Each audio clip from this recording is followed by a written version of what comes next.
a cantar esta canción con mucho cariño de mi corazón a la República Dominicana, la casa del merengue y la casa de la bachata. Voy a cantar esta canción con mucho cariño de mi corazón a la República Dominicana, la casa del merengue y la casa de la bachata. La, la, la, la, la, la, la, la casa del merengue. La, la, la, la, la, la, la, y la casa de la bachata.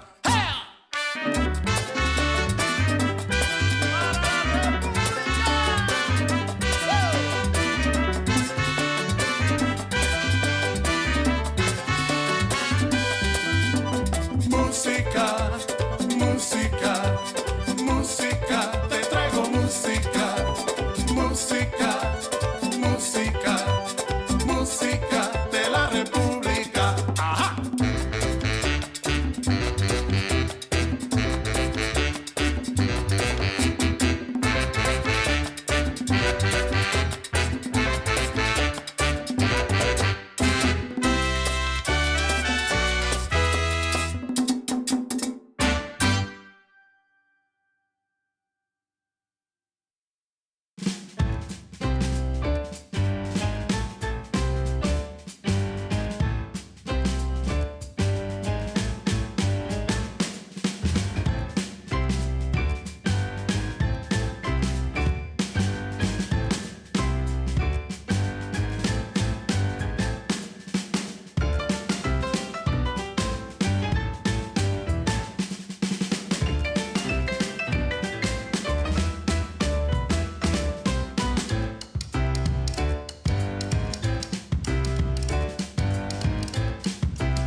moment, chick. Get out of there, Dan.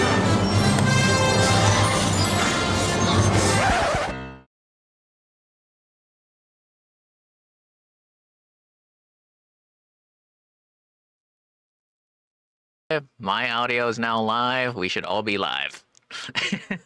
Well, good. Oh, wow. You're in San Luis All right. Obispo? I am indeed. Oh, man. Yeah. That's cool. I bet the weather's nice there. Yep. Not really. Oh, wait, really? It's, I'll tell you what, the weather is, it's nice from a standpoint of it's not hot, right? But it's like cloudy and foggy every day, which actually I don't mind too much. Yeah. Cloudy and foggy is kind of nice.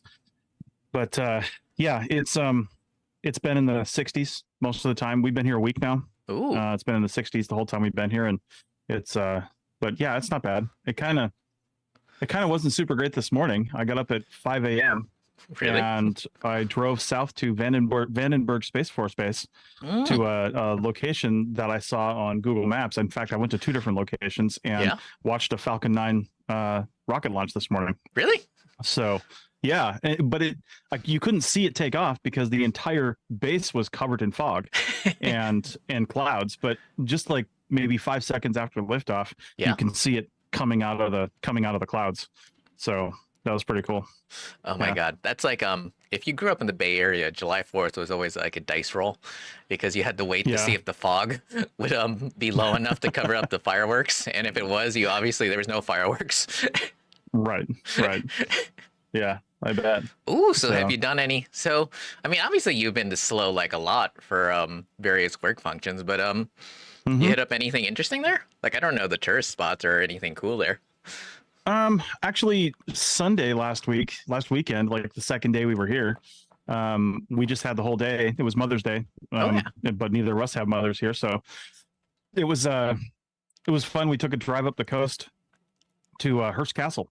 Oh wow! And yeah, I don't know if you've ever been there or heard about that, but yeah, I didn't know it's a California state park, and you actually have to buy tickets and you have to take a guided tour bus up to the castle itself. You can't actually just like walk around. I didn't know that, but it's pretty crazy. It was a lot of really cool stuff up there, and we watched the film afterwards and all that stuff, and it was just it was really cool. So yeah, and then right near there they have the beach just north of there where all the elephant seals are. Ooh. And yeah, just like hundreds and hundreds of them just laying on the beach right there. That was pretty cool too. So yeah, it was a fun day. Had lunch in not San Simeon, the town, maybe it was San Simeon. It was a town just south of there. Calabria or something, I don't know. Anyway, it was a fun little drive. Aside from that, we've basically been just like working all week and staying in, but we are going wine tasting down in the Edna Valley just south of here with some friends today, so that should be fun. Yeah. Oh my God, that's like me and work, because you were mentioning like hobbies and stuff, like, I listened to the latest episode of Sierra Mark podcast, and everyone else should as well, but because we have many friends who have hobbies. Like, we know a certain friend here in town who loves like stereo equipment and loves to buy them and sell them and fix them and sell them. Right. And I literally have bought I bought a bunch of books on how to repair watches now that I've been watching all these watch repair videos. It's an interesting hobby to get into in 2023 when most watches sold these days are completely computerized. Well, it depends on the low end, yes. On the high end, no. Yeah. Well, true. Yeah. And more importantly, it's like, the main reason for me is because there's no one here in town, who does watch repairs as far as I know. Because when I was living in California, there were tons of them. You just drop it off somewhere and then get it back in a week. Whereas now it has to be sent out of town. It's like, man, I'd rather not have it be in the mail. Yeah. I mean, what's considered like a high-end watch these days? Like price-wise? Let's see. Anything that's approaching 1,000 on up. Okay. Yeah. Because and then from there, it's like sky's the limit. Yeah. Because I'm looking it up now. I mean, I paid $800 for this. This is high end as far as Apple gets, because it's like their highest end one. Although I think you can spend more money on an Apple Watch, but you're paying for like their fancy bands and stuff when you end up doing that. Ooh. So Oh wait, yeah, now that you've had it for a while, like what about mini review? I love it. It's really great. There's probably a whole bunch of features I don't use of it. Like some of the real strict altitude stuff and things like that. The dive function, like we spent last week in Oceanside, California, and every day we went in the swimming pool because it was across the little road from our RV, so we could see it and know nobody was in there. So it made it easy to just go there a lot. I mean, I'd finish a meeting sometimes. Like I have a 3-hour meeting on Monday, Wednesdays, and Fridays. Yeah. And sometimes I don't have any meetings after that. And I was like, 3 hours. I'm going to go take a swim and just go over there. But the watch, aside from the Ultra, which is the one I have, the other ones, you have to actually put it in like water mode, which they're submergible even if you don't do that. What putting it in water mode does is it prevents you from being able to tap the screen because the water will activate the screen and just like push buttons for you, right? So that prevents you from activating the screen. It also activates this little piezoelectric like sound, which is a vibration that pushes the water out of the little speaker holes for the for the little sounds. That's what it does. Well, this one automatically goes into water mode and turns on a dive computer when you put it in just like an inch of water. I mean, the minute it's submerged, a dive computer shows up that tells you the temperature of the water, the depth, and a whole bunch of other information, and then immediately puts it in water mode for you, which is a super cool idea. Ooh. Yeah, that's pretty neat. Two of the other things I can think of that I use quite a bit are there's a new button on the side here called the action button. Yeah. And because normally they just have these two buttons. Yeah. Like the crown and this button, but this one has a programmable action button over here that you can kind of do whatever you want. Oh, what do you make it do? It opens the workout app because that's the thing I use the most. But some people use it for. This has really good waypoint tracking and stuff, and there's some new GPS features. And like you can set it to mark a waypoint if you're hiking or you're out somewhere you don't know where you're going. You can use it to mark waypoints, and then you can track back on that really easily. Ooh. If you want to reverse your course or something like that. So that's pretty cool. And I think the other thing that I use probably the most. Oh man, I was just thinking about it. Well, it'll probably come to me. There was one more thing that I was thinking I really use a lot. Oh my God, that's like me. That's like me. Thursday, I was like, I drop off the work truck at the office, and I'm telling the person who's there, I know I'm forgetting something. And then later that evening, I find that I still have one of the keys to the work truck in my pocket, and that I have to go into my day off. And I'm like, of course I do. Yeah. Nice. Also, nice. We were actually marveling, by the way, speaking of Apple products, we were marveling at the fact that the new iPhones come with that satellite antenna built in. It can like make emergency calls, because obviously a lot of companies issue spot units, but it's like at a certain point, are you even going to need a spot unit if you just have an iPhone? Yeah, I mean, probably not. A lot of those ancillary devices are going to go away as these types of devices start doing more of that. I do have to say hi to Jill. She's one of our. Yeah, she's.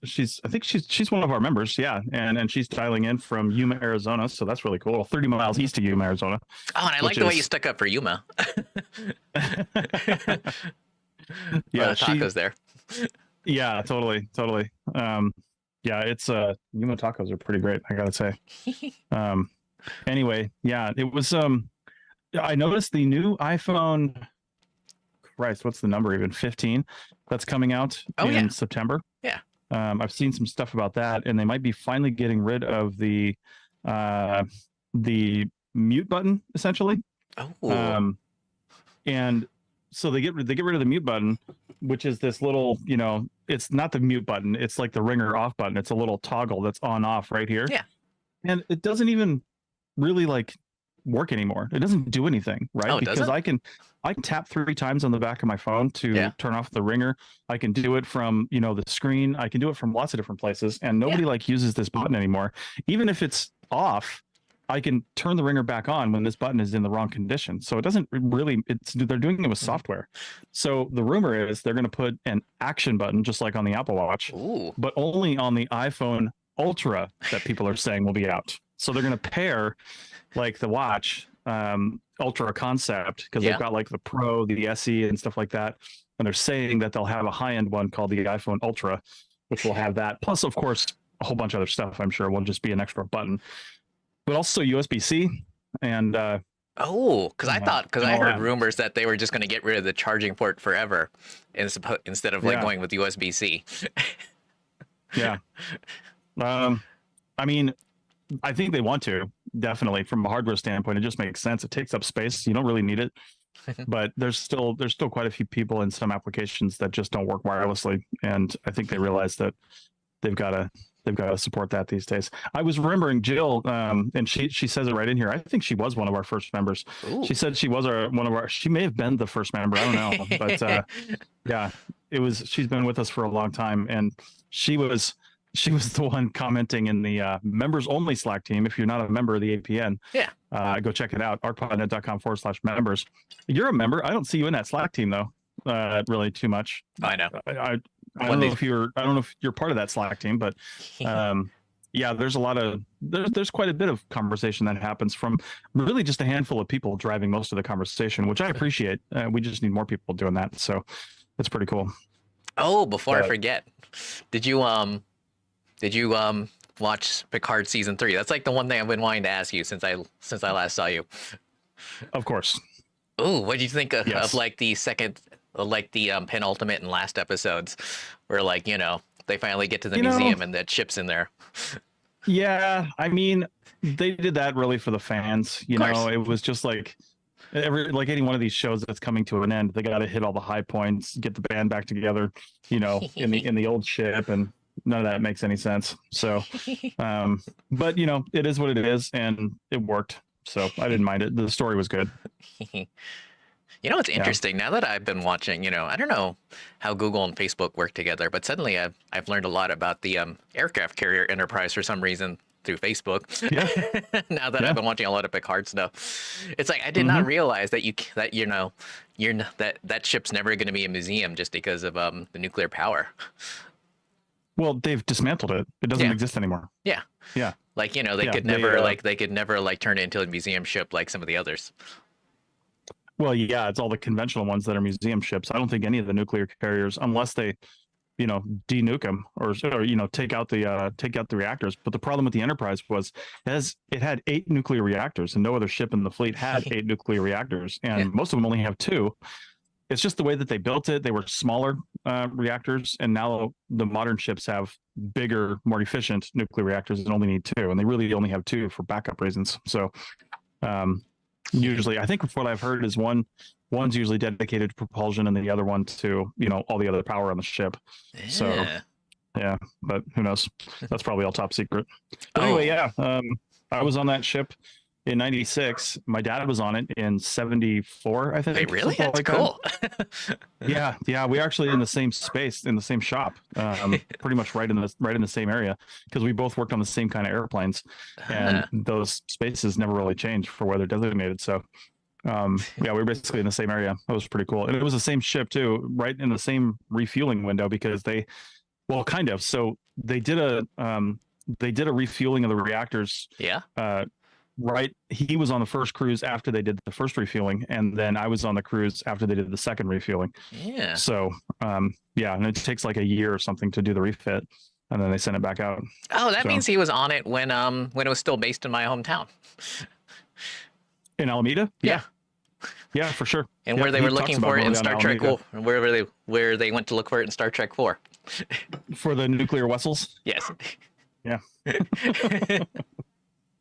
Nice. Oh, one thing I did want to mention, since it's like being brought up a lot in Archeo Field Tech, is watch the temperatures. Like here in Reno, the temperatures are already in the 90s. And the other day, I got up and I was lightheaded. I was about to fall over. I'm like, oh my God, am I having a heart attack or something? And I just realized that I was just hot and that I hadn't been thinking about it. And then I realized that that the electrolyte pills I usually carry, even though they weren't expired, they were very much stuck together, and I wasn't going to be able to eat any of them. Oh, geez. Yeah.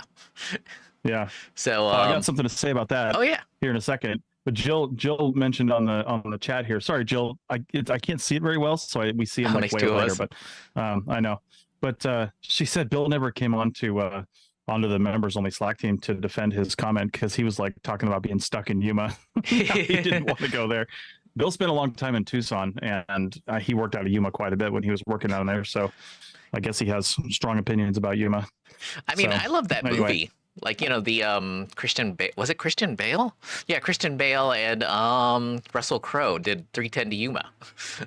Oh, man, I don't know if I saw that. If I did, it was a long time ago. Yeah. Also, the only place I've ever been to where the owner of a used bookstore actually smoked, and every damn book smelled like cigarettes. Oh my God. That sounds like a bad idea. Yeah.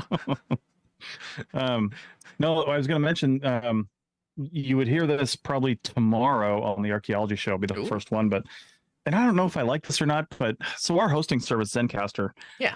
I may have mentioned this last time. I think you and I at least talked about it. Yeah. They started doing programmatic advertising, which is a somewhat, I don't want to say random, but it is a somewhat random insertion of ads, and it could be really anything. They just basically put in some parameters, and there's a whole computer system that decides, okay, if there's space on this show and XYZ fits, then we're going to drop an ad here, right? When somebody downloads the episode. So we don't really know when the programmatic ads are going to go in, how many there's going to be. We just don't know. And so, but also in an effort to, continue monetization, they have set up affiliate relationships with certain brands. And we've got 3 that I had to record ads for, and then they're going to be dynamically inserting those after it goes in the first time. And I just had to, I did one. Yeah. For Motley Fool, if you've ever heard of Motley Fool. Oh, I've been seeing them at the bottom of the descriptions for, I think, Archeo Field Techs. Yeah, well, they were supposed to be not Archeo Field Techs. That's a Facebook group. Archeotech. Archeotech, yeah. Well, it's at the bottom of every show right now. Oh, it is. Oh, I didn't know that. Down in the affiliate links, and now there's 2 others that join in. I'll talk about those in a second. But the Motley Fool one, they totally screwed up because they're kind of new at doing this. Maybe I was supposed to follow up, and it was unclear. But when I put that ad that I recorded into each one of the episodes back in, I think, middle of March. Middle of April. They were supposed to grab those out of the episodes that I hard baked them into, and then flight them to the other episodes in the back catalog, they say, which means they're supposed to insert them automatically from that point on, and they never did. So the only episodes that actually had them were the first episode in each feed that I put that ad in. Well, now I recorded 2 more, and I re-recorded that one, and now I'm dropping those for the next month into all the new episodes so they can do the same thing. But we've got Motley Fool Stock Advisor again, which actually sounds like a pretty good deal if you're interested in the stock market, because it's actually quite the discount. I'm not trying to sell it right now, but apparently their Stock Advisor service is like $200 a year, and you can get it for, I don't know, like $89 or something like that for the first year with our discount code, which is pretty cool. But anyway, the other one is Laird Superfood. Oh God, I'm familiar with their products. Yeah, Laird. I mean, I looked at it and it's like, it's a little bit of pseudoscience-y. It's a little bit of, woo-woo stuff, but it does look like some other good stuff too if you're interested in substitutes. Like they make all these like coffee creamer substitutes, and whether or not you buy into the whole mushrooms and adaptogens and all that stuff, it's good for people who are probably lactose intolerant. I'll probably say that, because there is no dairy in it. Which now includes me, unfortunately. It mostly includes me too, but I ignore it most of the time. Unfortunately, I can't. We'll just deal with it. I know, yeah. But no, so there's that. So we've got that ad on there, and then another one is called Liquid IV, which you made me think of when you mentioned electrolytes, because it's basically like an electrolyte powder stick that you put into a 16-ounce bottle of water, and you're only supposed to have like one a day because it's got massive percentages of certain things inside of it. And they say you probably shouldn't have more than one a day, because you're getting enough out of one of them. But I was thinking that actually is a good product.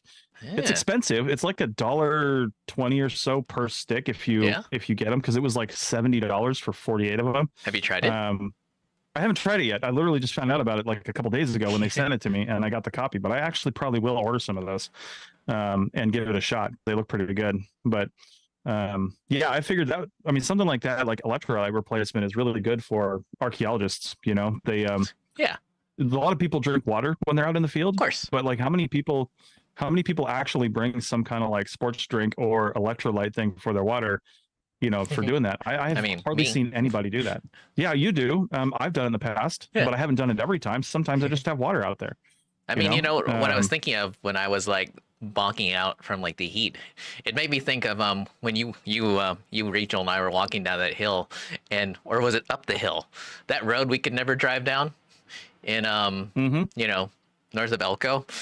Oh yeah, I know what you're talking about. Yeah, and you basically completely bonked out. Oh, I completely bonked out. I had nothing left in my tank getting to the top of that hill. Yeah, it was but we'd been doing a lot of survey. It's high altitude, and I probably could have been in better shape, but it's just yeah. I mean, I had literally nothing left in me from an electrolyte, and I wasn't even sore. You know what I mean? It wasn't even a muscle thing. It was just it was a complete well, it's bonking is the only word to describe it. That's happened to me on biking before, especially when I used to bike a lot. If you didn't prepare nutritionally for a long bike ride, because I used to do back when I was in North Dakota, especially, I used to do 50, 60, 70-mile bike rides routinely. Right? Because it's flat. I mean, it's not even strenuous, you know what I mean? It's just long. So even with a headwind, so you could easily do long rides. What's that? Even with a headwind? Well, that was the good thing about it. I would pick the direction that the wind was coming from, and I would ride that way, because usually you couldn't even do a loop. You would just go out and then have to come back. So I would force myself into a headwind as far as I possibly could go. Yeah. Doing like 12 miles per hour, because you're just grinding out on the headwind. Yeah. And then you turn around for your return journey. It takes you half amount of time, and you're doing 25 miles an hour. But that's actually, that's a good, lesson for people at the beginning because now, it's been a long winter for people. It's just like at the beginning of the field season, no matter how much you've been working out, you're not going to be in field shape yet. Right. And to take it easy. Yeah. I mean, you really got to ramp up into that. And yeah, you're totally right. So many people go from, unless you've got a workout schedule, but even working out is not the same as hiking for 8 hours in a day. Yeah. It's just literally not the same. And you go from not doing that to a 10-day session, to start the field season. And you're just like, you're going to be a world of hurt. So. Oh, one thing I did want to mention right now, because it's a long story, but I might be doing some camping projects, but I'm not going to be set up long enough to bring out my my canvas tent. And okay. And the other tent I bought that was supposed to be like my quick setup tent, the zipper already broke after like 1 month. So I'm like, oh man, this sucks. So I've been shopping for tents, and most places, because of Memorial Day, are having really good sales. Like there's a tent in REI I was looking at that was like almost $500, and now it's a little over $300 because of this Memorial Day sale, plus some sort of member only discount they're giving people.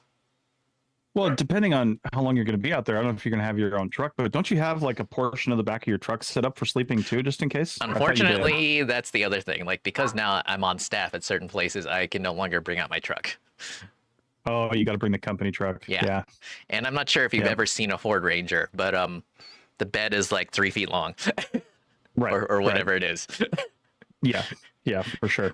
So. Well, that's crazy. Yeah. It's unfortunate. I mean, on a camping project, you'd think they let you bring your own vehicles, especially if you're set up for camping. You know what I mean? That would be nice, because otherwise the company vehicles aren't usually set up for camping too well. I mean, they set it up. Unfortunately, I think it's dependent on the company, but some companies don't like paying mileage. Yeah, I mean, I understand that. There's a whole bunch of stuff wrapped up in that. That makes sense. But without getting too specific, where about you guys going to be? Just curious. Basically it's changing day to day. The only thing I know is that what part of Nevada? Oh my goodness, we're basically going to be working let's see, basically from Reno all the way to Ely. It's a long story, but it's short little projects, so we might be camping for like a night or whatever. Okay. Yeah. So you're moving down 50 essentially. Yeah. Thankfully though, for the first part of the week, I probably shouldn't be talking too much about this, but I will say that I am very happy that for the first time ever, I'm actually going to be able to just come home at the end of the day for at least the first few days. And because when you guys are still close. Yeah, but we're not close enough. We're not so close that I can't still get per diem, because I think it's a 50-mile limit for most companies, including the one I work for, and it's like 60 miles. So they already gave me my full per diem. I'm like, thank God. Nice. Yeah. Nice. So speaking of camping, I mean, I know you had kind of a lean winter. which may influence this. But I mean, now that you're back on staff somewhere, and sounds like there's plenty of work coming up. Yeah. Are you thinking about getting some kind of a trailer again, something to tow behind the truck, or would that not make any sense since you can't really use it camping it, for work anyway? Well, that's the thing. Like I had a friend. You actually went to before you got your first RV, you went to look at her trailer. Yeah. Yeah, and she was very. Does she still determined. have that?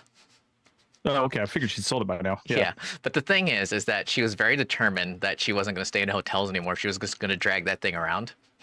But the problem is that like me, she also had to use a company truck.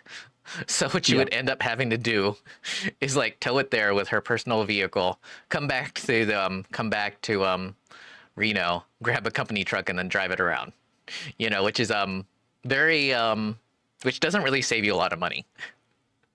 No, not so much. I mean, it would. I mean, a lot of people do end up getting something like that, especially if it's big enough and it's livable and you can do it. And instead of just having like an apartment, I mean, even like the nicest RV park in Reno is about $1,000 a month. No, it's more than that. It's about $1,000 every 2 weeks, I think. Ooh. It's not super cheap. It's Sparks Marina. It's not that expensive though. I thought it was $50 or $60 a night. Maybe it's more. Anyway, yeah, it's a nice place.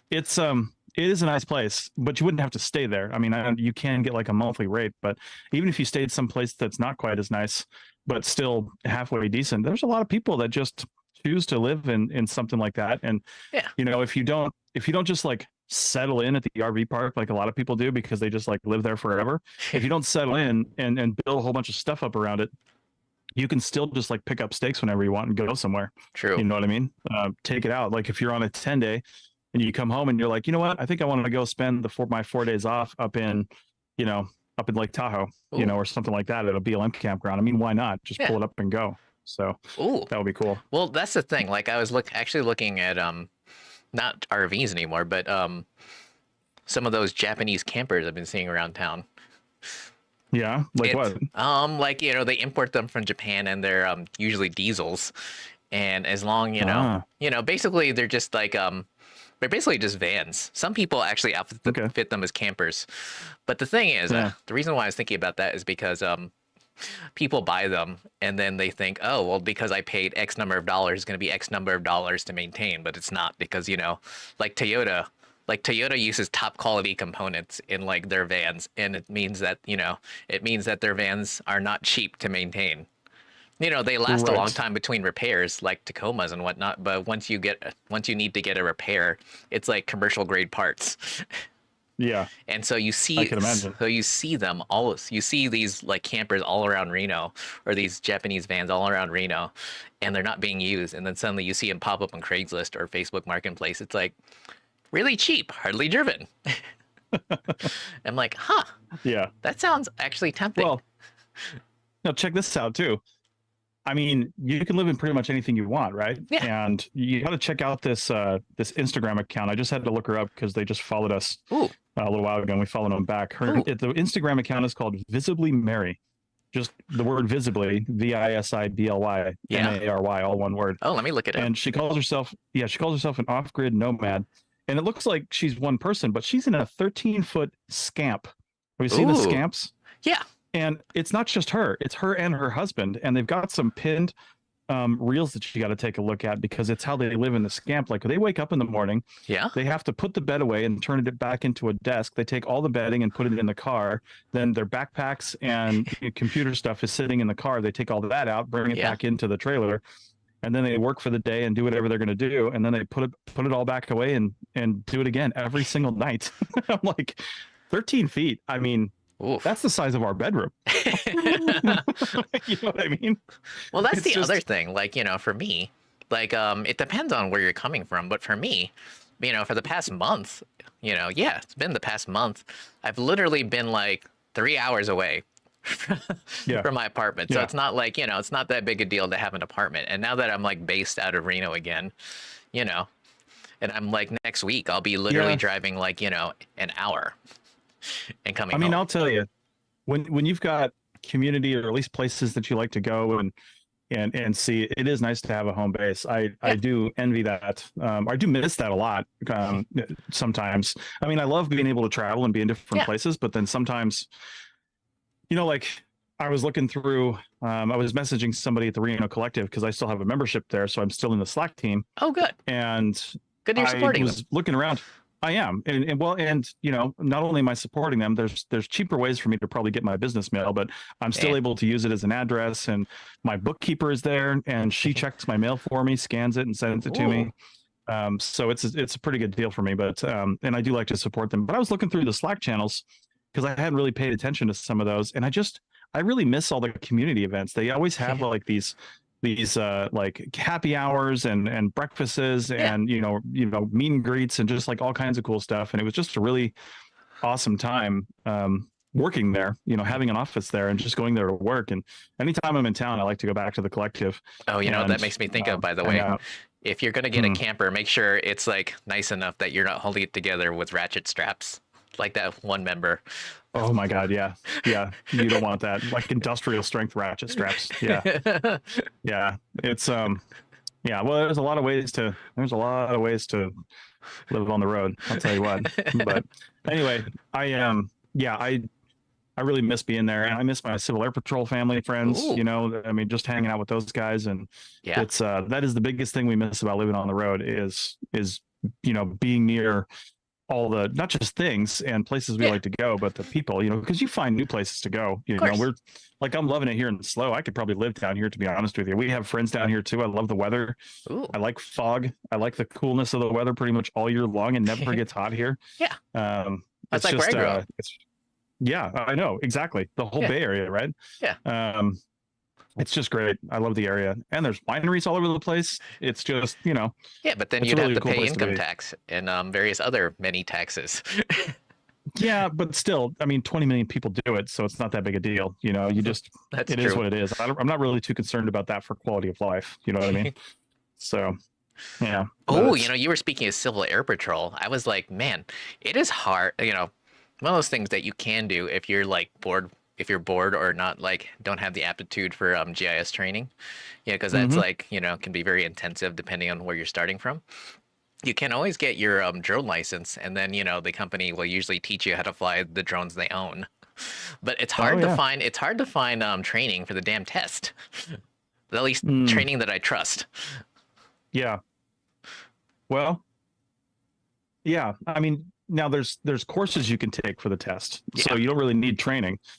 In fact, you don't need to know how to fly a drone to get your drone license. You know that, right? Yeah. You just need to be able to pass the regulations. You don't. I mean, here's the thing: there's plenty of people out there that are the Part 107 drone pilot, and they don't even fly the drone. They're the ones that's licensed to be the observer, and they stand there while somebody else is flying the drone, and they make sure that they are doing things in accordance with FAA regulations. I hope that's me. Well, yeah, and you could easily do that. You just have to sit there and watch somebody and say, hey, don't go there, don't go here. Do we have the right permits? You file for the permits. You have everything that you do yourself, and you're 100% responsible for everything that happens. So there's that. Yeah. But, there's people that, for whatever reason, don't want to get their 107. But that being said, any professional drone pilot is going to go get their 107. It's not hard to do, if you're a drone pilot, I don't know why you wouldn't go get your 107. But for somebody like you and an archaeology company, there might be fewer people that are inclined to go get that, but more people that are inclined to learn how to fly a drone, right? So you still need at least one person that's certified, that not certified, but certificated, I guess, that has that 107. So yeah, it'd be worth getting. Ooh. You just have to take the test. I had a friend do it. It cost him like $1,000, and he took a course in Reno and then took an online test, and took him like 2 weeks total, and he was done. Ooh, maybe towards $1,000 because everything I was looking at was online and a lot cheaper, and I'm like, I don't know if this is any good. This was 4 years ago. It's probably come way down as more competition is out there, right? So I'm sure you can get it for a lot less these days. Yeah. Cool. So, yeah. Also, man, drones. It feels like those DJIs practically fly themselves compared to other drones. Well, those, and there's others that are in the same bucket too. But yeah, for sure they. I mean, with their object avoidance and flight paths and stuff like that, most of, professional commercial drone flying is really learning how to use the software like Drone Deploy and stuff like that to map out a course, and you have the drone fly it. You just have the drone fly it, and you just have to. The only reason you need the Part 107 license is because the FAA likes to control everything. So, it doesn't teach you how to do that stuff, and you're not going to learn how to do that stuff getting a license anyway, right? So, but if you just the thing that I would find most beneficial if I were going to want to get into that, and if I was going to tell somebody who wants to get into that, is to get the cheapest drone you can find that will work with the software, right? So pretty much any DJI product will do that. Like you can get like the mini, like I have now, for like $250, and that will, you can fly that with the other software, because that's the other thing.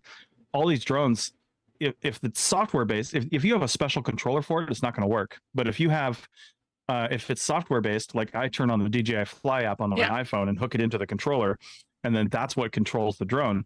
But because that's the way that happens, that means I can use third-party software to control the drone. And you use something like Drone Deploy to actually create your map and then fly your drone through Drone Deploy, and your Drone Deploy controls the drone for you, right? So that's all you need. You need the cheapest drone you can possibly find that has software-based from your phone that you can actually run through one of these other apps. So you probably have to go to the app's website and find out what they support. Oh, and be realistic about how cheap a drone you can be able to get, because I was watching this guy called Captain Drone, and he was like going through examples of like what people ask him about, like I want something that's like a DJI, but I only want it to cost $50 so I can do like real estate videos, and I want it to be able to fly itself and like do 4K, 8K video, and like be able to just like fly through a house and blah blah. And he's like, so he bought like a bunch of drones that were like $100 and under, and was showing that basically they're all toys.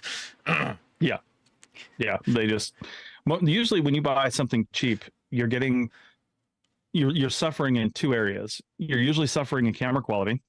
And then you're suffering in weight, which means durability. And it means the amount of wind you can stand, right? It's one of the things you learn when you do your FA training is, the heavier an object is, the more wind it can withstand. So if you want to be able to fly in places that are constantly, even 10 miles an hour, 10 to 15 miles an hour wind, which doesn't seem like a lot, like my DJI Mini really struggles in 10 to 15 miles an hour wind. It's not great for that. It's not a good commercial application for doing stuff in those sorts of conditions. So but you move up to like the Mavic on the DJI line, I mean, that thing is not much bigger, but weighs 10 times as much, right? Because it's practically made out of steel. I mean, I don't know what it's made out of, but it's super heavy, and it can withstand a lot more wind and maintain that stability. So, we should also go through like some of what people have been using them for, because I'm still fascinated by that person who uses their drone to like take profile photos.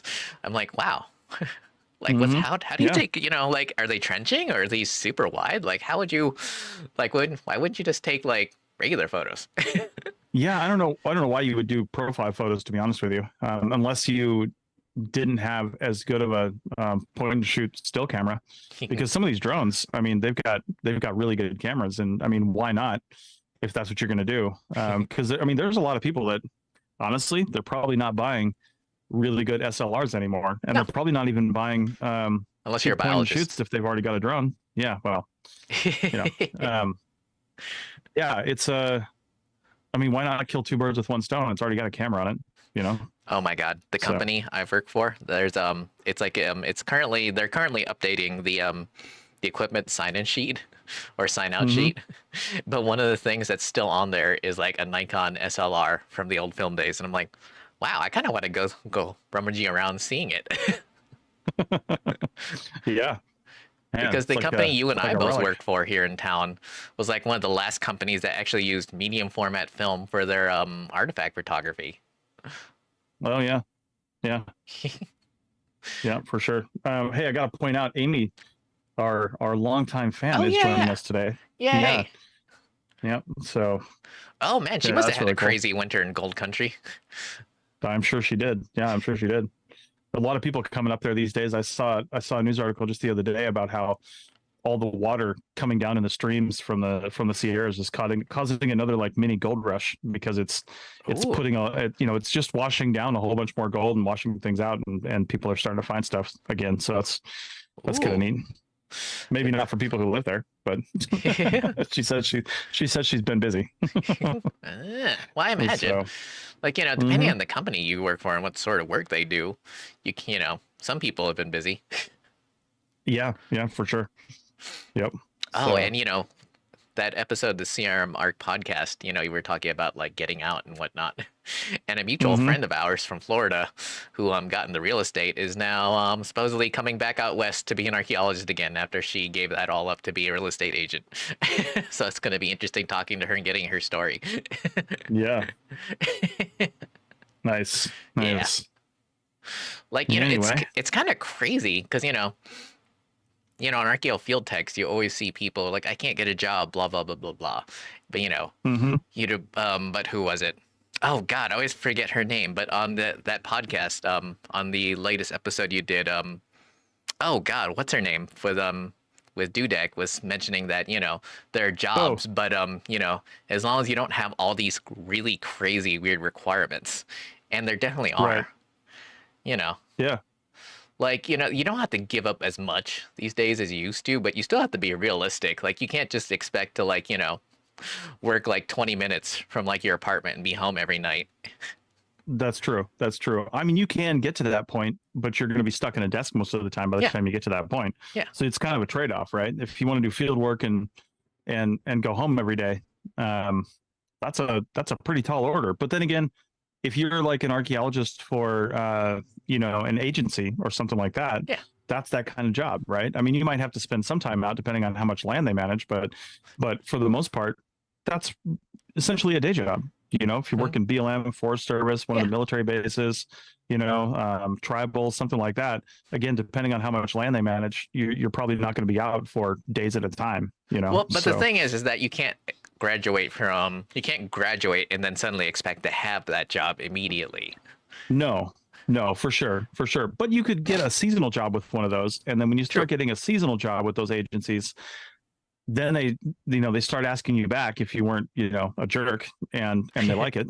You still have to apply, but you're more likely to get in. And then when something better and more permanent opens up, you're on the short list. Well, that's the thing. Like, like on Archaeo Field Tech, someone was like, yes, they posted like a Forest Service job, and someone said, screw that. But the thing is, because, the pay was low, it was like a GS7 or something crazy like that.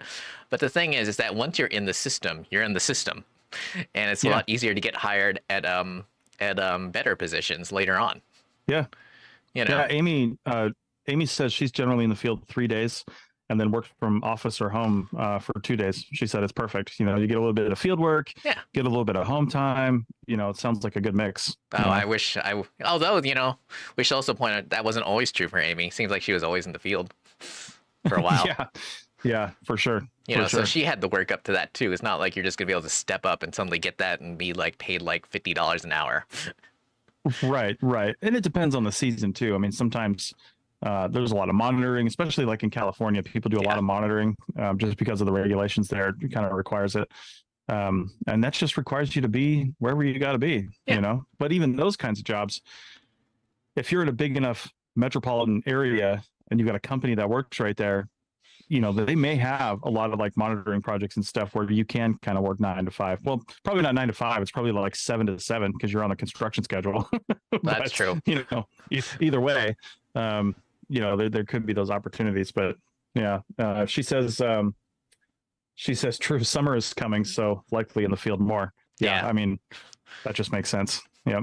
I mean, the company I work for is like, desperately in need of people. There's so many companies that are desperately in need of people, and yet you still see people who are complaining there's no work.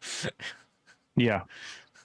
Well, they say that because, like we mentioned in that one episode, I mean, people for various reasons, I'm not going to begrudge them for not doing this because you never know what somebody's reasons are. But if you aren't willing to travel to the job that you want, and again, we're not talking about reasons. A lot of people don't have good reasons for these things, but or a lot of people do have good reasons for not wanting to travel, and it might just mean that they need a career change. If you can't find what you have nearby and you're not willing to go somewhere for it, then something's got to give.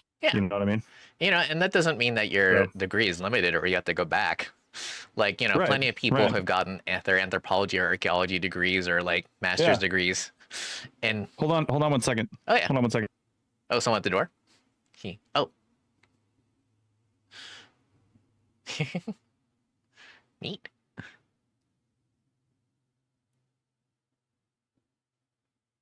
I assume a package has arrived or something.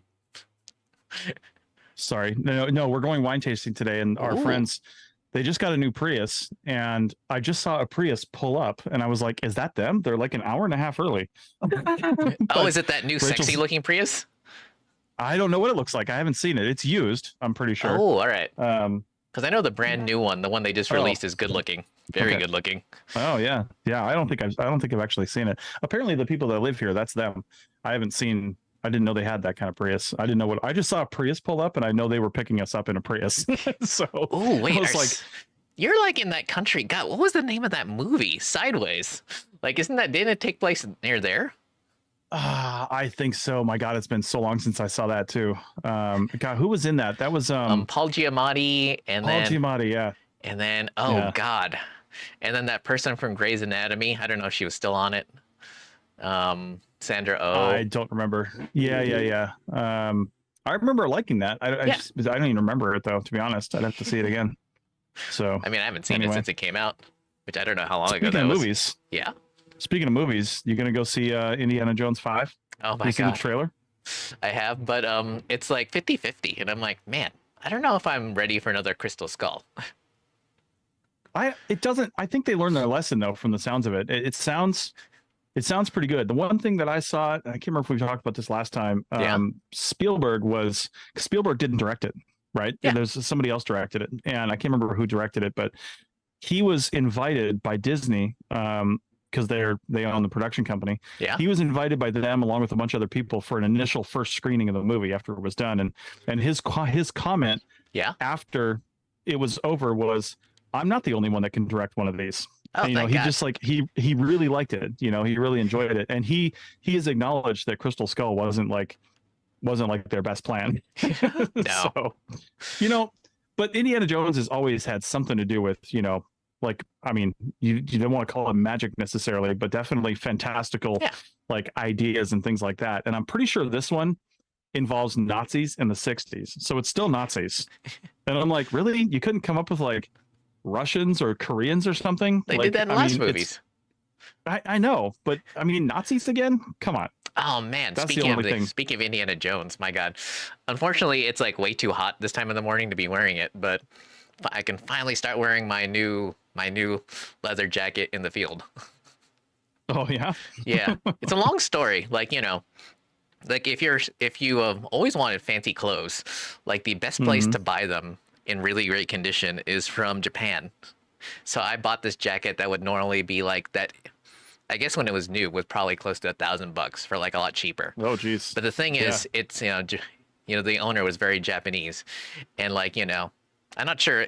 That might be changing now, but the thing is, back in Japan, like, decades ago, like, they didn't like old things. So they would buy something, wear it until they went out of fashion, and then put it away in the closet. So when I bought this thing, it was like someone had bought it in like the late 90s and basically wore it like once and then put it away. And then I bought it, and it was so, and I should point out that I always order a size up to make sure that I can wear like sweaters and other stuff underneath and layer. But this thing had been worn so little and it was so stiff. I was like, man, did I get the wrong size, or is this not actually a size up? But now that I've actually just been wearing it around the house, it's finally loosened up. I'm like, oh, thank God. Nice. It's not like it really matters now that it's like the hot weather's here, but Yeah. Is it hot in Reno already? Yeah, like, oh my God, it's like it's like already like hitting the 90s. My God, jeez. Yeah. Didn't it just snow like 2 weeks ago? Yeah.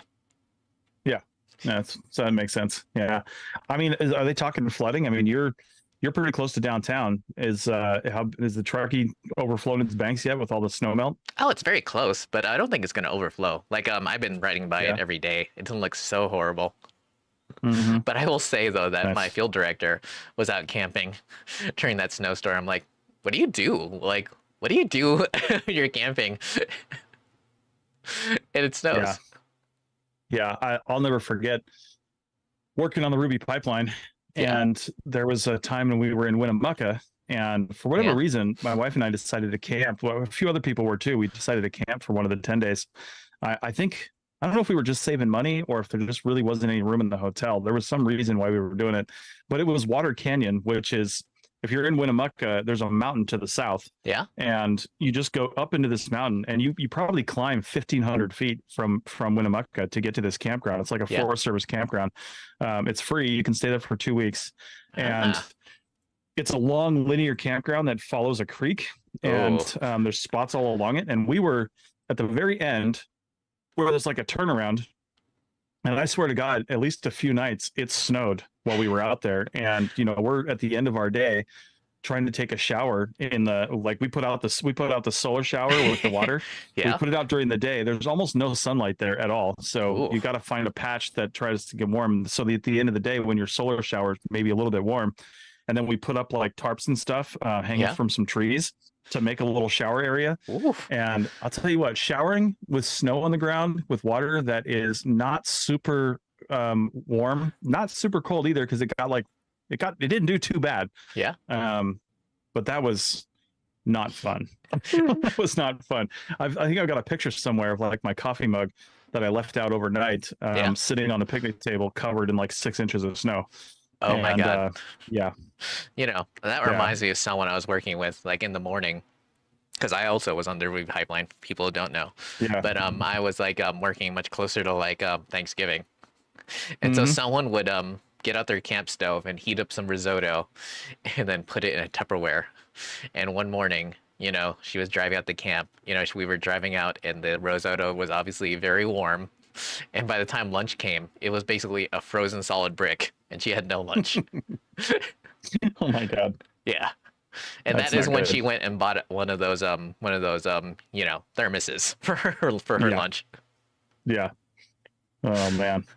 Like, well, you know, if your lunch does, I was gonna say, if your lunch does freeze and you can't eat it or it gets ruined, maybe you can eat some wild plants, which leads me to Amy's comment here. She says she may be teaching a wild plant ID class near Reno this summer, still in the planning phase. She said she was supposed to do it this spring, but weather postponed it. So, man, you should look into that. That'd be kind of fun. Maybe.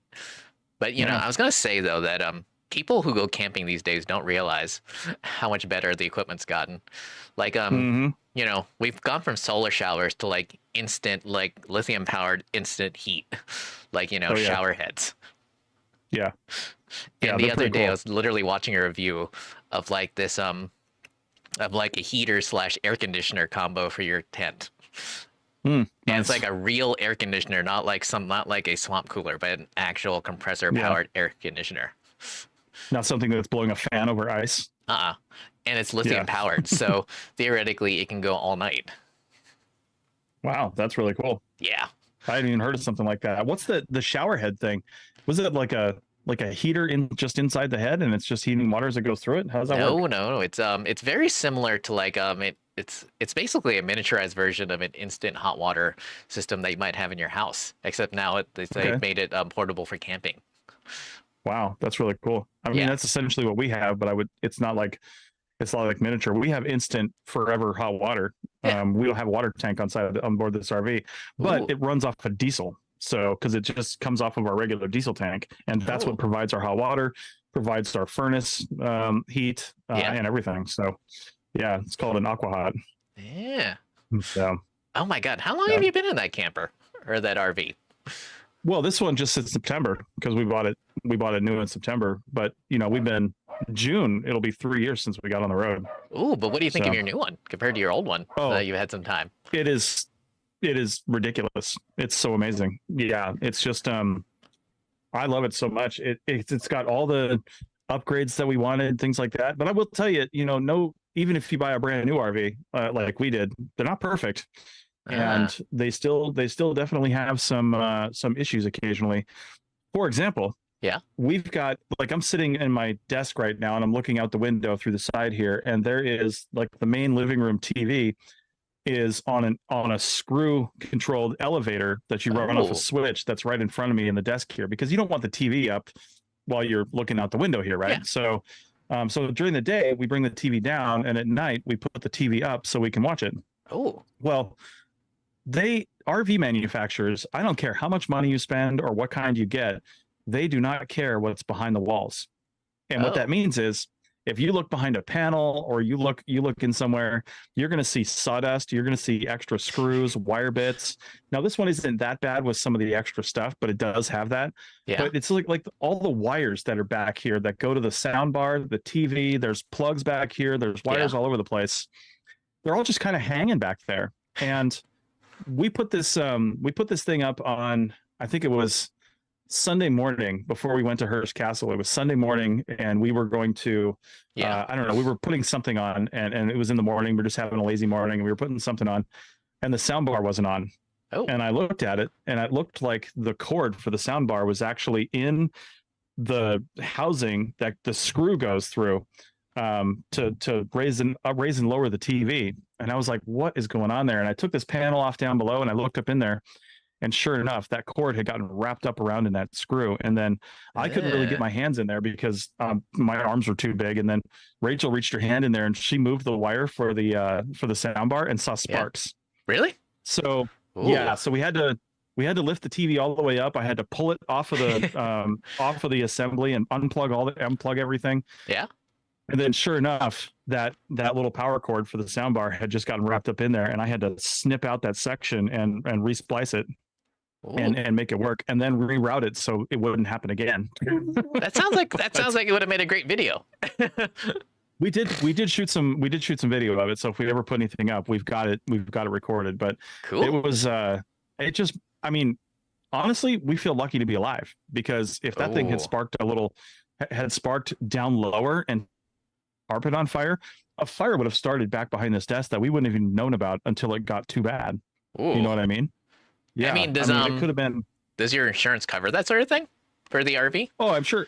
Yeah, insurance would have covered it, but can you get out in time? Are you going to die from smoke inhalation if it happens overnight? Like, I mean, who knows, right? Yeah, because we always put the TV down before we go to bed, because we almost never use it in the morning, right? It was just that one Sunday morning we happened to use it, and so we put it down at night before we go to bed. And that's what I was thinking. That one assembly where that cord is, if we had put it down and then it chose that time to spark and then start the carpet on fire just as we're going to bed. Yeah. I mean, who knows what would have happened. So now that we'd get to test our escape hatch in the bedroom. We've got a big escape hatch with a ladder that comes down behind the bed that we've never even opened before. Wow. Yeah. My God. Yeah, it's a huge door. You know what that makes me think of? There was an article, I used to read a lot. It was by a Ferrari mechanic, and he was talking about the stuff he'd find when he'd take apart Ferraris, because he's like, the customer always imagines that it's some artisan who's super proud to be making this ultra high-end product for you, but in reality it's someone who's being paid minimum wage who hates you for the fact that you can afford something that they'll never be able to afford in their lifetime. And so, in Ferraris, he'd take off a door panel and you'd find all this graffiti, fuck you, customer, I hate you. Or or dirty photos, or they just throw their trash back there. He'd a customer come in complaining of some weird smell, and he'd find that someone had thrown their lunch back there because they hated the customer so much. And obviously Ferraris cost Ferrari prices, just like RVs cost RV prices. Yes. And I imagine Thor is one of the higher end ones, right? Well, it's funny you say Thor. Ours is not a Thor; it's a Tiffin. And Tiffin is one of the higher end ones. But the funny thing that you say about that is, Thor bought Tiffin last year. Thor owns Winnebago now as well. They may own Airstream. They own a lot of big brands. They own Jayco. They own a lot of big brands now, and they're just buying everybody up. I don't know what they're doing, but they're literally buying everybody. So it's crazy. Capitalism. But yeah, indeed. So anyway, well, it's about time to get off on this thing. I got to do some editing before we go wine tasting today, because I can't do editing after wine tasting. I guess I can see that too. Right. I'm not driving, so the sky's the limit. There you go. Oh my God. My favorite part of Sideways was when that dude tried to drink out of the spit bucket because they wouldn't serve him anymore. Right. Oh my God. So, all right. Well, hey, I'll just announce right now, in case anybody happens to be catching this. Our Q2 Culturo Share event is tomorrow. Oh, it is. Yeah, it's free to sign up. Just go to culturomedia.com and you will see under the live events the link to sign up. And it's on the archaeology of parenthood. We've got three really good guests coming on, and it should be a fun event. It starts at what is it, 10 a.m. Pacific time. Yeah. So, ooh, yeah. Like, yeah, so it's check interesting that that there's so many subjects that people don't think of when they get into archaeology. All they want to do is like study, like, you know, study the like fun stuff, like the palaces and the golden trinkets and all that crap that no one really should care about. I'm putting together an episode for the archaeology show right now about the archaeology of handedness, because I was thinking about the fact that I'm a left-handed person, and I know people have done like lithic studies on, you know, figuring out whether people were right-handed or left-handed, and kind of when that developed, and possibly even why. And there's a lot of interesting theories about that. So still doing some research on it, but I'm interested in talking about it. So should be fun. Oh, wait, what's the one that's coming out tomorrow? The one that's coming out tomorrow, it's another news episode. There's something about, the Titanic has been everywhere. Have you seen those 3D photogrammetry scans? Yeah, we talked about that. Ooh. There's one about Pompeii and about how not everyone died as a result of the volcano, which is kind of interesting. They've found some evidence of some other ways people have died. And then one about some interesting discoveries on basically a CRM project down in Mexico for a new train system called the Maya train. And I don't even know anything about the Maya train, but they're doing excavations as a result of building that or pre-building that. And they found this really cool sculpture of a god, a Mayan god that's only been depicted in like, you know, paintings and stuff. They only have 2 other sculptural representations of this god. The rest are in like drawings and carvings. So that's cool. It's pretty cool. Yeah, it's pretty neat. So it's a fun episode. Yeah, it's some good stuff. Oh, anything else come out this week? Oh yeah, lots of things, but I don't even know because I haven't edited most of it yet. Archaeotech may be talking about Paul's trip to Iraq and what they did, but we haven't recorded that yet, so we'll see. Oh, and speaking of Paul, like, you know, like, you not only can you get pre-made software for your drone, but if you're handy enough, you can actually make your own, like Paul. Yes, Paul has done a lot of stuff around that. Yeah, listen to Archaeotech for more info. I gotta say, the T-Break Time Travel monthly episode is coming out on Tuesday. Ooh. And when I was editing that this last week, I actually went down kind of a rabbit hole because she's interviewing a guy. Yeah. Who is doing, he's a blacksmith by training, but he's also gotten into like copper and like tinsmithing as well. And he's like one of only a handful of manufacturers of what's called a Carnyx. Yeah. Carnyx. And if you look these things up, man, it is crazy. It's like a 2-meter long trumpet looking thing that's got like you can either hold it out straight or they have one that has like a 90-degree mouthpiece on it right here, and you hold it straight up and it's got like this boar's head or something else on the end of it. What does it do? It's got this just like, it sounds like a tuba almost, but different, and it's just got this haunting sort of sound. And I mean, he's using it. He actually has a Celtic punk band that he created that he uses it in, and another band as well. The links are all in the show notes. We'll have to see when it comes out on Tuesday, but they say that people used to use it in battle because it was originally like Greek and Roman influences, and they used it like 2,000 years ago. And they would just have these on the battlefield just like to intimidate the people they were fighting against. And I can't imagine like a bunch of these going off. It would just sounded super creepy. So yeah, you look it up on YouTube, Carnyx, Carnyx. It's ridiculous, some of those things, the way they sound.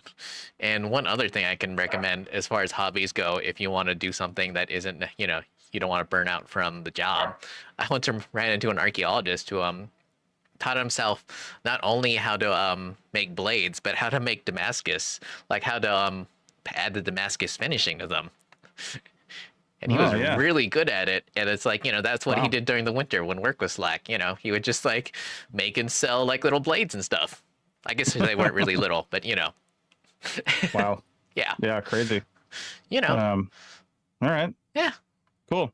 All right, man. Well, cool. Yeah, time to go. Hopefully, let's see. Well, it depends. I'm on a 10-day schedule, so now I'm like, you know, it's every other week, basically. Yeah, next Saturday we definitely can't do it either. We'll be heading out to a beach in North Carolina.